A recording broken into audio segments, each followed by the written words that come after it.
remember being asked to show your work in math tests? I sure do. I remember how frustrated I could get that I could actually get the answer to the problem correct, but I still would lose points if I didn't show all my work. Years later, I now understand the principle. Showing your work is a way to display your understanding of the underlying principles that guide mathematics and confirm to the teacher that your answers are based on the correct foundational elements. It actually reminds me of a verse in Ephesians. For it is by grace you have been saved through faith. And this is not from yourselves, it is the gift of God, not by works, so that no one can boast. During times of doubt or personal struggle with sin, it is comforting and reassuring to know that our salvation is not based on us, on how well we behave, or how strong our faith is. It can be easy to think otherwise, unfortunately.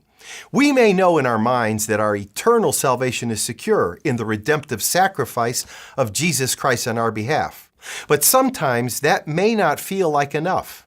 Instead, we might feel like a test taker being asked to show our work, to somehow prove that we have earned the outcome we know to be true.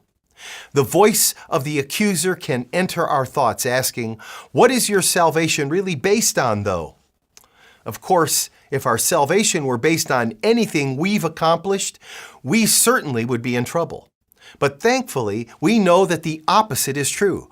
Our salvation is solely by God, of God, and through God from beginning to end. The work of our salvation has already been shown on the cross when Jesus redeemed us for all time. For Christ also suffered once for sins, the righteous for the unrighteous, to bring you to God. I know that the next verse says, not by works, so that no one can boast. But to me, it might as well say, not by works, so that no one can worry. Our faith does not save us. God saves us. Which means that no matter how good or how bad of a test taker you might be, the answer is already a passing grade.